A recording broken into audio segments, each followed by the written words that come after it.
क्या हो अगर एक चोर को अचानक सुपर पावर्स मिल जाए तो वो लोगों को बचाएगा या अपनी तिगड़म लगाएगा। पिछले वीडियो में आप लोगों ने काफी प्यार दिखाया, इसलिए आज मैं आपके लिए एक और ऐसी ही धमाकेदार कहानी लेकर आया हूँ। ये कहानी शुरू होती है इटली के शहर रोम से। रोम की भीड़ भाड़ वाली सड़कों पर एक चोर जिसका नाम एंजो है। एंजो ने अभी अभी एक कीमती सोने की घड़ी चुराई है और पुलिस उसके पीछे हाथ धोकर पड़ी है। एंजो अपनी जान बचाने के लिए गलियों में भाग रहा है। वो एक पुराने से बंदरगाह यानी पोर्ट पर पहुंचकर छुप जाता है, लेकिन पुलिस वाले भी कम नहीं थे। वो उसकी गंध सूंघते हुए वहां भी आ पहुंचते हैं। अब एंजो के पास कोई रास्ता नहीं बचता। पुलिस से बचने के लिए वो बंदरगाह के नदी में चला जाता है। पानी के नीचे सांस रोके हुए वो इंतजार करता है कि कब ये पुलिस वाले यहाँ से दफा हों। थोड़ी देर बाद पुलिस एजेंट्स को लगता है कि वो शायद कहीं और निकल गया है और वो उस जगह को छोड़कर दूसरी तरफ निकल जाते हैं। जैसे ही मौका मिलता है एंजो आहिस्ता से पानी से बाहर निकलता है, लेकिन पानी से निकलते वक्त उसका पैर फिसलता है और वो वहां पड़े बैरल्स के ऊपर जा गिरता है। ये कोई मामूली बैरल्स नहीं थे, इनके अंदर जहरीला रेडियो एक्टिव मटेरियल भरा हुआ था। एक बैरल का ढक्कन खुल जाता है और एक गाढ़ा काला लिक्विड एंजो के ऊपर गिर जाता है। उसके पूरे जिस्म को उस अजीब से लिक्विड में भिगो देता है। उस वक्त एंजो को कुछ समझ नहीं आता। वो बस इस बात से खुश था कि उसकी जान बच गई। उसी हालत में काले लिक्विड से सना हुआ वो वहां से भागकर अपने घर पहुंचता है, लेकिन घर पहुंचते ही उसकी तबीयत बिगड़ने लगती है। उसका सर चकराता है, पेट में एक अजीब सी मरोड़ उठती है। उस रात एंजो सो नहीं पाता। उसे तेज बुखार हो जाता है और उसके पूरे बदन में एक अजीब सा न बर्दाश्त होने वाला दर्द होता है। एक बेहद मुश्किल और तकलीफ भरी रात गुजरने के बाद जब एंजो सुबह उठता है तो हैरानी की बात यह थी कि अब वो पहले से काफी बेहतर महसूस कर रहा था। बुखार उतर चुका था और जिस्म का दर्द भी जैसे गायब हो गया था। वो अपनी चोरी की हुई सोने की घड़ी उठाता है और एक आदमी से मिलने निकल पड़ता है जिसका नाम था सर्जियो। ये सर्जियो एक बड़े शातिर क्राइम बॉस फाबियो के लिए काम करता था, जिसे लोग सिगानो यानी द जिप्सी के नाम से जानते थे। जब एंजो सर्जियो को ढूंढ रहा था उसी वक्त सर्जियो अपने बॉस फाबियो यानी जिप्सी और उसके गैंग के साथ एक मीटिंग में बैठा था। इस गैंग में फाबियो का छोटा भाई विंसेंजो भी था। उनके पिता की मौत के बाद ये सारा क्रिमिनल बिजनेस फाबियो को विरासत में मिला था, लेकिन उसके अपने ही आदमी उसकी इज्जत नहीं करते थे और अक्सर उसके फैसलों पर सवाल उठाते थे। उसकी अथॉरिटी को हमेशा चैलेंज किया जाता था, जिससे वो अंदर ही अंदर घुटता रहता था। इस फ्रस्ट्रेशन को और बढ़ाने के लिए उसका एक आदमी एक नया मोबाइल फोन लेकर आता है। फाबियो ने साफ साफ एक काले रंग का फोन लाने को कहा था, लेकिन ये आदमी एक सफेद फोन ले आया था। इतनी सी बात पर फाबियो का पारा चढ़ जाता है। वो अपना सारा गुस्सा उस आदमी पर निकालना शुरू कर देता है। वो उसे उसी सफेद फोन से तब तक मारता रहता है जब तक उसकी जान नहीं निकल जाती। इससे पता चलता है कि जिप्सी कितना बेरहम और संकी है। मीटिंग खत्म होने के बाद सर्जियो बाहर आकर एंजो से मिलता है। एंजो उसे वो सोने की घड़ी दिखाता है और 100 यूरो के बदले में उसे बेच देता है। फिर वो एंजो को एक नए काम का ऑफर देता है और उसे अपने साथ अपने घर ले जाता है। सर्जियो के घर के अंदर वो काम का सामान लेने के लिए जाता है। कुछ ही पल बाद उसकी बेटी अलीशिया घर में दाखिल होती है। उसके हाथ में एक पोर्टेबल डीवीडी प्लेयर था। एंजो को वहां देखकर अलीशिया अजीबोगरीब बिना सिर पैर की बातें करने लगती है। सर्जियो वापस आकर एंजो से कहता है कि वो उसकी बेटी की बातों पर ध्यान ना दे, क्योंकि उसे एक बहुत ही रेयर किस्म की कंडीशन है। इसके बाद दोनों काम के लिए निकल पड़ते हैं। वो शहर से बाहर एक सुनसान एयर स्ट्रिप पर पहुंचते हैं। यहाँ उन्हें 2 भाइयों से मिलना था जिन्हें ट्रांसपोर्ट का काम सौंपा गया था। ये दोनों भाई अपने पेट में ड्रग्स से भरे हुए कंटेनर्स निकल कर आए थे। एंजो का काम ये था कि वो उन्हें कुछ दवाइयां दे जिससे वो उन चीजों को अपने सिस्टम से बाहर निकाल सके। वहां से ये पूरा ग्रुप एक पुरानी बिल्डिंग की तरफ जाता है। उन्हें बिल्डिंग के 9वें फ्लोर पर जाना था, क्योंकि पूरी बिल्डिंग में बस वहीं एक ऐसी जगह थी जहां बाथरूम ठीक ठाक हालत में था। लेकिन जैसे ही वो 9वें फ्लोर पर पहुंचते हैं उन 2 भाइयों में से एक को अचानक एक जोरदार दौरा पड़ता है। उसकी हालत बिगड़ने लगती है। पता चलता है कि उसके पेट के अंदर ड्रग्स वाला कंटेनर फट गया है और सारा नशा उसके खून में मिल गया है। वो आदमी तड़प तड़प कर वहीं दम तोड़ देता है। लेकिन सर्जियो को इससे कोई फर्क नहीं पड़ता। वो कहता है कि अब एक ही रास्ता है, इसकी लाश का पेट काटकर बचा हुआ माल निकालना पड़ेगा। जिंदा बचा हुआ भाई इस बात पर दहशत में आ जाता है और साफ मना कर देता है, लेकिन सर्जियो उसकी एक नहीं सुनता। वो दवाई वाला ग्लास उसके हाथ में थमाता है और धमकी देता है कि या तो चुपचाप ये दवाई पी ले या अंजाम भुगतने के लिए तैयार हो जाए। जैसे ही सर्जियो उसे दवाई देकर एक फोन कॉल अटेंड करने के लिए मुड़ता है, मरे हुए आदमी का भाई आपे से बाहर हो जाता है। वो दवाई का ग्लास सर्जियो के चेहरे पर फेंक देता है और उसकी गन छीन लेता है। इससे पहले कि कोई कुछ समझ पाता वो सर्जियो पर गोली चला देता है। अपने आखिरी लम्हों में घायल सर्जियो उस आदमी का सर पकड़कर एक पिलर से जोर जोर से टकराता है, लेकिन मरने से ठीक। लेकिन ऐसा लगता है कि एंजो की कहानी यहीं खत्म हो गई, लेकिन फिल्म यहाँ एक ऐसा मोड़ लेती है जो सबके होश उड़ा देता है। कुछ ही मिनट बाद नीचे जमीन पर पड़ा एंजो अपनी आंखें खोलता है, जैसे कुछ हुआ ही ना हो। उसके जिस्म पर कुछ खरोंचे थी, लेकिन वो जिंदा था। वो खुद हैरान और डरा हुआ था। वो वहां से उठता है और सीधा अपने अपार्टमेंट की तरफ भागता है, लेकिन जैसे ही वो अपने अपार्टमेंट के पास पहुंचता है वो देखता है कि अलीशिया सर्जियो की बेटी कॉरिडोर में उसका इंतजार कर रही थी। वो एंजो से पूछती है कि उसका बाप कहाँ है। एंजो उसे इग्नोर कर देता है और कहता है कि उसे इस बारे में कुछ नहीं पता। वो जल्दी से अपने घर के अंदर घुस जाता है। अंदर आकर वो अपने कंधे को देखता है जहां उसे गोली लगी थी। घाव अभी भी था, लेकिन हैरानी की बात यह थी कि उसे बिल्कुल भी दर्द महसूस नहीं हो रहा था। वो इस सबसे बहुत कंफ्यूज था। वो लिविंग रूम में जाता है, लेकिन बाहर अलीशिया लगातार दरवाजा पीट रही थी और चिल्ला रही थी, मेरा बाप कहाँ? के मेटल पाइप पर पड़ती है। वो उसे पकड़ता है और उसे ऐसे मोड़ देता है जैसे वो कागज का बना हो। इस सुपर स्ट्रेंथ ने एंजो के दिमाग में एक नया आइडिया डाल दिया। एक चोर का दिमाग हमेशा चोरी के बारे में ही सोचता है। उसने फैसला किया कि वो अपनी इस ताकत को और टेस्ट करेगा, लेकिन इस बार एक एटीएम मशीन पर। उसने अपने चेहरे को एक मास्क और हुडी से ढका, एक एटीएम बूथ पर गया और बिना किसी औजार के अपने हाथों से पूरी की पूरी एटीएम मशीन को दीवार से उखाड़ लिया। वो उस भारी मशीन को ऐसे उठाकर अपने घर ले आया जैसे वो कोई सूटकेस हो। घर आकर उसने मशीन को तोड़ा और उसके अंदर का सारा पैसा निकाल लिया। अगले दिन वो उन पैसों में से कुछ इस्तेमाल करके अपने लिए दवाइयां खरीदता है। जब वो अपने कंधे से पट्टी हटाता है तो वो एक और चमत्कार देखता है। उसकी गोली का घाव पूरी तरह से ठीक हो चुका था, वहां एक निशान तक नहीं था। एक तरफ जहां एंजो अपनी नई शक्तियों को समझने की कोशिश कर रहा था, वहीं दूसरी तरफ जिप्सी को खबर मिलती है कि सर्जियो मारा गया है और ड्रग्स की शिपमेंट गायब हो गई है। जिप्सी गुस्से से आग बबूला हो जाता है। वो माल की तलाश में सीधा सर्जियो के घर पहुंचता है। वहां उसे सिर्फ अलेशिया मिलती है। वो उसे सख्ती से पूछताछ करना शुरू कर देता है, लेकिन अलेशिया को कोई अंदाजा नहीं था कि उसका बाप कहां है या किस माल की बात हो रही है। जिप्सी और उसके आदमी उस पर दबाव बनाते रहते हैं। उनका शोर शराबा सुनकर एंजो अपने घर से बाहर निकलता है, ये देखने के लिए कि क्या हो रहा है। वो देखता है कि अलेशिया खतरे में है। पहले तो वो अनजान बनने का नाटक करता है और वापस जाने लगता है। वो किसी झंझट में नहीं पड़ना चाहता था, लेकिन अंदर जिप्सी के आदमी पूरा अपार्टमेंट उलट पुलट कर रहे थे। तभी उनमें से एक हेंचमैन अलेशिया के उस प्यारे पोर्टेबल डीवीडी प्लेयर को उठा लेता है। अलेशिया जैसे एकदम से बदल जाते हैं। ये देखकर वो आदमी तिलमिला जाता है। गुस्से में वो अलेशिया को पकड़ लेता है और एक बड़ा सा चाकू उठाकर उसे मारने ही वाला होता है कि अचानक एक अनजान शख्स घर की खिड़की तोड़ता हुआ अंदर आ कूदता है। उसने अपने चेहरे पर वही मास्क और हुडी पहनी हुई थी। ये एंजो था। वो आते ही उन गैंगस्टर्स पर टूट पड़ता है।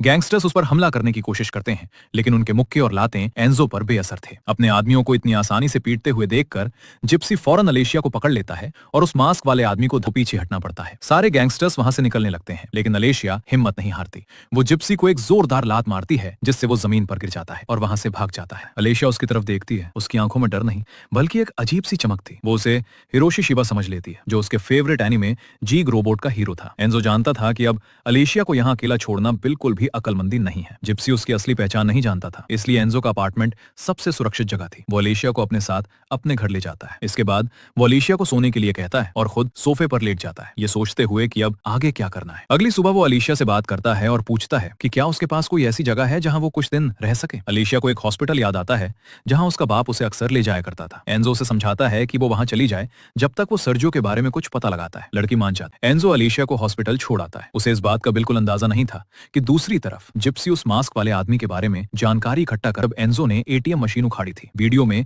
वही मास्क पहना हुआ आदमी दिखाई दे रहा था। जिप्सी अपने आदमियों को उसे ढूंढने का आदेश देता है, लेकिन उससे पहले उन्हें सर्जियो की वजह से खोई हुई शिपमेंट की समस्या को हल करना था। माल गायब था और जिप्सी को उसे जल्द से जल्द ढूंढना था, क्योंकि खरीदार एक और खतरनाक क्राइम बॉस जिसका नाम नूजिया था अब उसके पीछे पड़ने वाली थी। ग्रुप अपनी बेस पर वापस लौटता है, लेकिन वहां उनका स्वागत करने के लिए नूजिया के आदमी पहले से ही मौजूद थे। जिप्सी समझ जाता है कि स्थिति उसके सोचने से कहीं ज्यादा गंभीर है। वो नूजिया के आदमियों को बताता है कि माल खो गया है, लेकिन वो वादा करता है कि वो जल्द ही सारे पैसे लौटा देगा। सच तो ये था कि जिप्सी के पास इतना पैसा था ही नहीं। उसे जल्द से जल्द पैसों का इंतजाम करने के लिए कोई प्लान सोचना था। उसके दिमाग में एक आर्मर्ड ट्रक यानी कैश ले जाने वाली गाड़ी को लूटने का प्लान आता है। वो अपने आदमियों को हथियार और सामान तैयार करने का हुक्म देता है। अब वापस आते हैं एंजो के अपार्टमेंट पर। अलेशिया को हॉस्पिटल छोड़ने के बाद वो आकर टीवी ऑन करता है, लेकिन टीवी पे अलेशिया का वही एनिमे जीग रोबोट चल रहा था जो उसके डीवीडी प्लेयर में लगा हुआ था। ना चाहते हुए भी एंजो वो एनिमेशन देखने लगता है और उसे वो पसंद आने लगता है। वो फैसला करता है कि वो इन एपिसोड्स को बेहतर क्वालिटी में देखने के लिए अपने सामान को अपग्रेड करेगा। तो अगली सुबह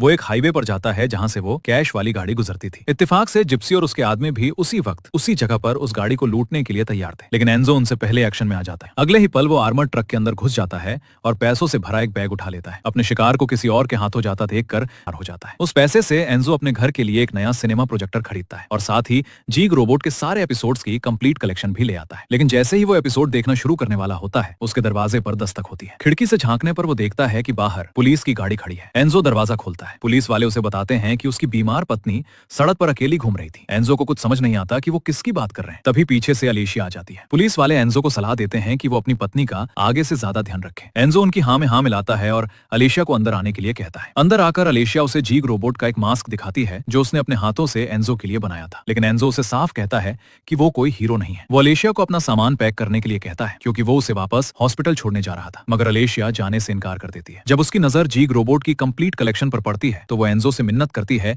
कि उसे बस एक रात और रुकने दे, ताकि वो उसके साथ बैठकर ये एपिसोड्स देख सके। न चाहते हुए भी एंजो उसकी बात मान जाता है। दोनों साथ में एनिमे देखना शुरू करते हैं। देखते देखते अलेशिया आहिस्ता से एंजो के करीब आने लगती है। एंजो भी उसके इस जेस्चर का जवाब देता है, लेकिन तभी अलेशिया को एक इमोशनल जाती है। वो अचानक से चीखने लगती है, मुझे चोट मत पहुंचाना। इससे एंजो और भी ज्यादा कंफ्यूज हो जाता है, लेकिन उसे जल्द ही एहसास होता है कि इस लड़की ने अपने घर में बहुत कुछ सहा है। वो उसे गले लगा लेता है और वादा करता है कि वो उसे कभी कोई तकलीफ नहीं देगा। एक और दिन दिन गुजरता है। एंजो अलेशिया का मन बहलाने के लिए और उसे उसके दुख से बाहर निकालने के लिए उसे एक अम्यूजमेंट पार्क ले जाने का फैसला करता है। पार्क बंद पड़ा था, लेकिन इससे एंजो को क्या फर्क पड़ता था। वो अलेशिया से कहता है कि वो बड़ी सी फेरिस व्हील में जाकर बैठे, फिर अपनी सुपर स्ट्रेंथ का इस्तेमाल करके वो उस भारी भरकम झूले को अपने हाथों से घुमाने लगता है। यह अनोखा अनुभव अलेशिया को बहुत खुश कर देता है। पार्क के बाद दोनों एक शॉपिंग मॉल जाते हैं। वहां अलेशिया की नजर एक बहुत ही खूबसूरत ड्रेस पर पड़ती है। वो कहती है कि वो एक राजकुमारी की तरह तैयार होना चाहती है। बिना एक पल सोचे एंजो उसके लिए वो ड्रेस खरीद लेता है। धीरे धीरे दोनों एक दूसरे के काफी करीब आने लगते हैं। अलेशिया एक बार फिर हिम्मत करके एंजो से पूछती है कि क्या वो जानता है कि उसका बाप कहाँ है। एंजो फिर से कहता है कि उसे जवाब नहीं पता, लेकिन इस बार लड़की उसके झूठ पर विश्वास नहीं करती और उससे दूर हट जाती। एंजो आखिरकार हिम्मत जुटाकर उसे सच पता ही देता है। वो बताता है कि सर्जियो एक काम के दौरान मारा गया था और अब वो कभी घर वापस नहीं आएगा। ये सुनकर अलेशिया का दिल टूट जाता है। उसे इस बात का बहुत दुख होता है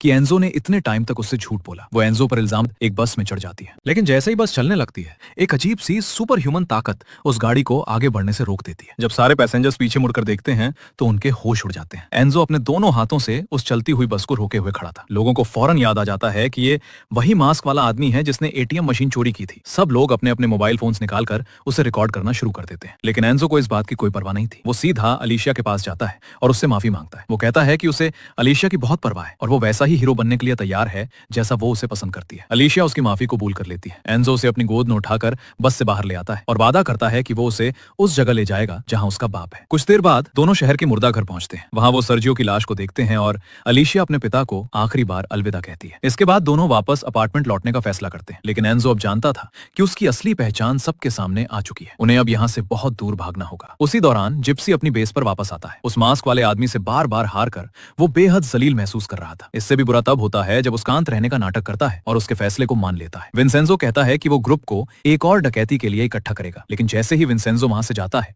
जिप्सी अपने आदमियों को अपने गार्ड डॉग्स, जो कि खतरनाक कुत्ते थे, को छोड़ने का इशारा करता है। वो कुत्ते सीधा विंसेंजो पर हमला कर देते हैं और उसे चीर फाड़ कर मार डालते हैं। अपने ही भाई को खत्म करने के बाद भी जिप्सी की समस्याएं कम नहीं हुई थी। उसे अभी भी नूजिया को देने के लिए पैसों का इंतजाम करना था। वो अपने कॉन्टैक्ट मार्सेलोन से उधार मांगने जाता है। कुछ ही मिनट में मार्सेलोन उसके लिए पैसों का इंतजाम कर देती है, लेकिन तभी वहां नूजिया और उसके आदमी अचानक आ धमकते हैं और दोनों पर हमला कर देते हैं। वो मार्सेलोन को जमीन पर गिरा देते हैं। वो जिप्सी को जमीन पर बंधवा देती है और अपने आदमियों को उसके ऊपर पेट्रोल डालने का हुक्म देती है। आखिर में वो एक लाइटर जलाती है। जब वो उसे फेंकने ही वाली थी, नूजिया और उसकी पूरी गैंग अचानक हंसने लगती है। वो कहते हैं कि जिप्सी भी इस मौके का फायदा उठाता है और उन पर फायर करता है। नूजिया के कई आदमी मारे जाते हैं और उसके पैर में भी एक गोली लग जाती है, लेकिन वो वहां से बच निकलने में कामयाब हो जाती है। जिप्सी गुस्से में अपनी बेस पर वापस जाता है, लेकिन वहां जाकर देखता है कि नूजिया उससे पहले ही वहां पहुंच चुकी थी और उसके सारे गार्ड डॉग्स मारे जाते हैं। सिर्फ एक आदमी टाजी जिंदा बचा था। जिप्सी उसे बुलाता है और सारे हथियार जमा करने को कहता है, क्योंकि अब वो नूजिया का पीछा करने वाले थे। लेकिन निकलने से ठीक पहले दोनों टीवी पर एक न्यूज रिपोर्ट देखते हैं जिसमें